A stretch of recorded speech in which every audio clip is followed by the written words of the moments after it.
Hello दोस्तों, अस्सलाम वालेकुम, नमस्कार, धन्यवाद, सत श्री अकाल। जैसे कि मैं आपका भाई आसिफ अली और आप ये मेरा चैनल देख रहे हैं सिंधी न्यू स्टार के नाम से। तो दोस्तों, सबसे पहले मेरी आप बहन भाइयों से, छोटे बड़े यूट्यूबरों से सबसे छोटी सी रिक्वेस्ट होती है। रिक्वेस्ट क्या होती है कि मेरे इस वीडियो को ज़्यादा से ज़्यादा शेयर करें ताकि ये मेरा वीडियो, ये मेरा पैगाम उन पत्रकारों और ख़ास करके उस भगोड़ी सीमा तक जाके पहुँचे। सही। दोस्तों, काफ़ी मकसद के सोशल मीडिया पे मेरे बारे में चर्चित हो रही थी। ये लोग बातें कह रहे थे कि आसिफ अली भाई जो हैं वो झूठ बोलते हैं, वो कराची में नहीं रह रहे थे, वो है ही नवाब शाह के। तो मेरे साथ आज मेरे साथ जो बंदा जो बैठा है, ये इधर नवाब शाह का बंदा है और ये मेरा दोस्त है, क्लास फेलू मेरा दोस्त है। इस भाई का नाम है मुमताज़ अली।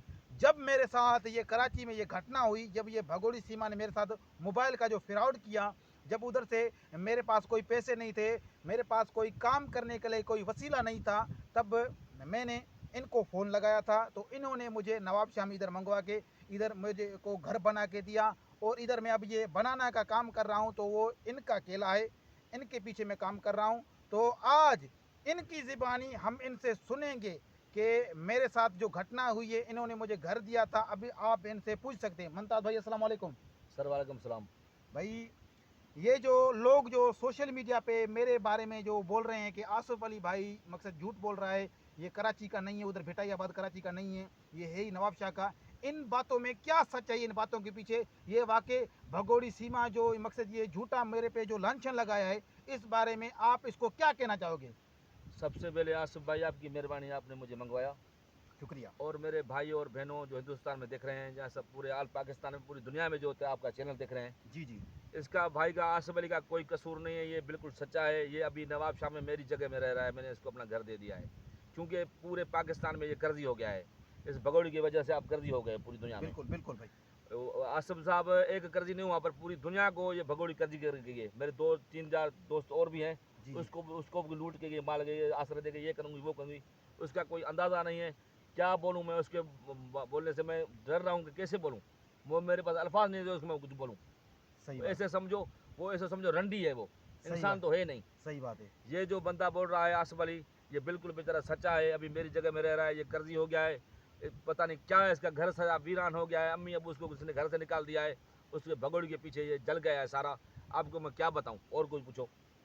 भाई, अभी जो मकसद के ये जो पाकिस्तान में मकसद के अभी जो ये घटना हो रही है, जी। जो बादल बाबू जो इधर आए हैं, इधर आके ये अरेस्ट हो गए हैं, तो कुछ भारत के जो यूट्यूबर हैं, खास करके जो रेखा मैम साहब और हिना खान साहब, जो भारत की बहुत अच्छी यूट्यूबर हैं, वो हमसे हमारी लाइव में आके सवाल करती हैं कि आप बादल बाबू के लिए क्यों नहीं आवाज़ उठाते हो, जबकि हम लोग हैदर भाई के लिए आवाज़ उठा रहे हैं। तो इन बातों के पीछे आपका क्या कहना है कि ये बादल बाबू जो इधर पाकिस्तान में आकर अरेस्ट हुए हैं, वो आए तो गैर कानूनी तरीके से, इसलिए उसको पाकिस्तान की हिंदुस्तान का है ये, हिंदुस्तान का। हिंदुस्तान का है बादल बाबू, वो कराची के रास्ते से आया है, ठीक है ना? वो आया गैर कानूनी तरीके से, बगैर वीज़ा से आया है। तो इसलिए उसको पाकिस्तान की पुलिस ने उसको अरेस्ट किया है। उसको जो है वो कैदियों वाली वो जर्सी भी पहनी हुई है। अब इसका जो कसूरवार है, हमने इनको बोला है कि इसका कसूरवार भगोड़ी सीमा है, क्योंकि अगर आप लोग सीमा को सज़ा सुनाते, खास करके भारत की जो है सरकार, वो अगर सीमा को सज़ा सुनाते, अगर ये एपी सिंह दगड़दला उसका साथ न देता, तो आज भारत के बेटे बादल बाबू को ये घटनाएं ना देखनी पड़ती। तो इसके बारे में सारा आपका क्या सारा कहना जो है? मसला है सीमा भगोड़ी का है। वो हिंदुस्तान में नहीं जाती। हिंदुस्तान वाले हैं जो हमारे हिंदू हिंदू बिरादरी के हैं, उसको साथ नहीं देते। ये बाबू बाबू जो आप बोल रहे हैं, बादल ये भी बाबू। बादल बाबू भी आज जेल में नहीं होता। उसका सही बात। कोई अभी उसके पीछे आया ना, सही बात। उस वजह से वो कैद में चला गया है। अब सारा कसूर जो है सीमा भगोड़ी का है, देखो, किसी का नहीं है। आपने अभी ये मुमताज भाई की बातें सुनी कि सारा कसूर सीमा भगोड़ी का है। इससे पहले भी कुछ घटनाएं क्या हुई थी, अंजू के साथ हुई थी। अंजू जब नसरुल्लाह के पास आई थी, खैबर पख्तूनख्वा सूबे में, जो पाकिस्तान का जो सूबा है, उधर आई थी, तो अंजू क्या था, अंजू लीगल तरीके से आई थी। ये जो बादल बाबू है वो गैर लीगल तरीके से आया है। बिल्कुल। तो इस हिसाब से हम अपनी सरकारों को बोलेंगे, लेकिन हम अपनी सरकार के खिलाफ नहीं जाएंगे, नहीं। क्योंकि हमारी सरकार ने जो फैसला लिया है खास करके बादल बाबू के लिए, वो उन्होंने सही फैसला लिया है, क्योंकि उन्होंने बादल का बाबू ने एक नियम तोड़ा है। किसका नियम तोड़ा? एक मुल्क का नियम तोड़ा है। अगर वो आते लीगल तरीके से आते, किसी भी तरीके से, वो मकसद के उसके ऊपर कोई भी मुकदमा नहीं बनता, कोई भी उसको सज़ा नहीं सुना जाती। तो बादल बाबू को वैसे भी मकसद के उसको अपने माँ बाप के साथ बात करा दी गई है, लेकिन 2 साल से भी अधिक समय का अरसा हो गया है कि जो हैदर भाई के जो बच्चे हैं उधर भारत में हैं, परेशान हो रहे, रो रहे हैं बेचारे। परेशान हो रहे हैं, रो रहे हैं। बच्चों से ज्यादा अपना बाप परेशान है। उस बाप को 2 सालों में एक बार भी उन बच्चों से बात नहीं कराई गई। बादल बाबू को इधर आए हुए 15 से 20 दिन हुए हैं, उसको अपने माँ बाप के साथ बात करा दी गई। हमने अपना फर्ज पूरा किया। हम जो भी पाकिस्तान के यूट्यूबर हैं, हमने अपना ये फर्ज पूरा किया है। बादल बाबू को हमने अपने माँ बाप के साथ बात करा दी गई है, लेकिन आप लोगों ने क्या किया है? कुछ भी नहीं किया। हाँ, उधर की जनता है वो साथ देती है गुलाम हैदर का, लेकिन उधर की सरकार का कोई भी साथ नहीं मिला है। आज तक गुलाम हैदर को अपने बच्चों से एक बार भी बात नहीं कराई गई। हाँ, वो बात सुनता है सोशल मीडिया के जरिए, यूट्यूब के जरिए, ट्विटर के जरिए, या इंस्टाग्राम के जरिए, या फेसबुक के जरिए, या टिकटॉक के जरिए, उधर किधर से सोशल मीडिया से अपने बच्चों की वो बात सुनता है, आवाज़ सुनता है। वैसे उसको बात नहीं करा दी गई। लेकिन अभी हम इस मुकदमे पर आए हैं कि बादल बाबू के साथ अगर जो भी ये घटनाएं हुई हैं, उनका सबसे बड़ा जिम्मेदार आपके भारत में वो कौन है? एपी सिंह दगड़ दल्ला। क्योंकि दगड़ दल्ला मेल न फीमेल का फर्क देखते हुए किसी को भी ये केस जितवा देता है, ठीक है। ये वही दगड़ दल्ला है जो आज से अधिक समय से पहले भारत में एक घटना हुई थी निर्भया के साथ। उस निर्भया को इसने न्याय नहीं दिलवाया था, ठीक है। न्याय किस चीज का नहीं दिलवाया? जिस दरिंदों ने बलात्कार किया था निर्भया के साथ, उन दरिंदों का इसने साथ दिया था। इस भगोड़े ने क्या है, कुछ रुपए के पीछे ये बिक गया था। ये है ही बिकने वाला दगड़ दल्ला।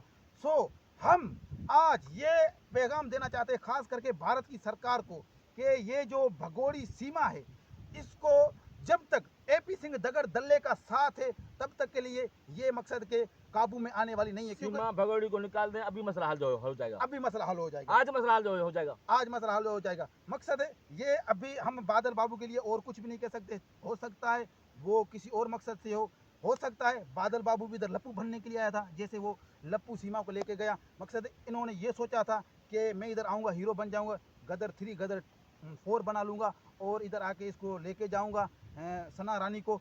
उधर जाके 2-4 यूट्यूब के चैनल बना लेंगे, वायरल हो जाएंगे, बड़े व्यूज़ मिलेंगे। हो सकता है ऐसी भी कोई हो ही घटना। मकसद किसी ने इसको बादल बाबू को पैसे दिए हों, ऐसा कुछ भी नहीं कह सकते। मकसद ये बातें हर किसी के जहन में चल रही है, लेकिन हम आज इस दुख की घड़ी में बादल बाबू के परिवार के साथ है, हालांकि पूरी भारत की जनता के साथ हैं। जो भारत की जनता हैदर भाई के साथ है इस दुख की घड़ी में, हम उनके सबके साथ हैं, ठीक है। जो हमारे साथ नहीं है हम उनके भी साथ हैं। लेकिन ये अब ड्रामा इस लप्पू का, दगड़ दल्ले का और सीमा भगोड़ी का ज़्यादा देर चलने वाला नहीं है। इन्होंने जो भी उधर भारत में जहर फेंका है, इस जहर की सज़ा इनको बहुत जल्द मिलेगी। लेकिन ये सज़ा कब मिलेगी इनको? जब हम पाकिस्तानी और भारतीय सब एक हो जाएंगे। एक होके इनके ऊपर जो लांछन उठाएंगे, इनके ऊपर जो एक्शन उठाएंगे, तब जाके इनको सज़ा मिलेगी।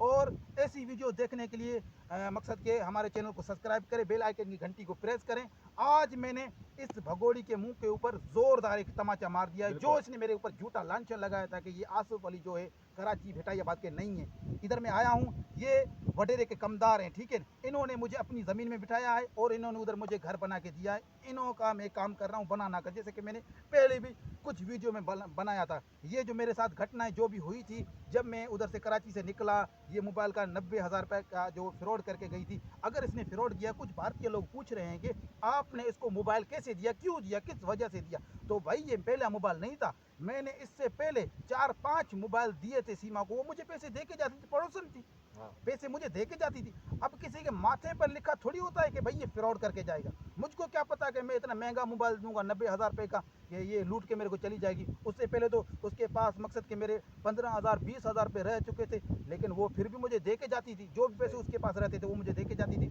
दुकान का मालिक था जिसने मुझको बोला भाई ये मोबाइल उधार पे मांग रही है, दे दो किस्तों पे। वैसे भी इधर पाकिस्तान में मोबाइल दिए जाते हैं किस्तों पे, कुछ पैसे नगद दिए जाते हैं, कुछ किस्तों पे मोबाइल इधर पाकिस्तान में दिए जाते हैं। तो उस दुकान के मालिक ने मुझे बोला था कि सीमा को मोबाइल दे दें। तो हमने बोला ये पड़ोसन है, कौन सी बड़ी बात है, दे दो, कोई बात नहीं है। मैंने जिम्मा उठाया, उसने दे दिया। तो ऐसे होके ये मोबाइल लेकर फर हो गई। तो अभी जो है उधर से मैं जब निकला तो इन्होंने मुझे पनाह दिया है, ठीक है। उन्होंने अपने मुझे जो है ज़मीन में बिठाया है। अब इनकी बड़ी मेहरबानी है और मैंने आज ज़ोरदार तमाचा मार दिया है बिल्कुल। तगड़ दले के ऊपर, लप्पू के ऊपर और ख़ास करके सीमा भगोड़ी के ऊपर। तो ऐसी वीडियो जानने के लिए हमारे चैनल को सब्सक्राइब करें, बेल आइकन की घंटी को प्रेस करें ताकि आने वाली वीडियो का नोटिफिकेशन आप तक बर वक्त पहुँचता रहे। अल्लाह हाफ़िज़, नमस्कार, धन्यवाद।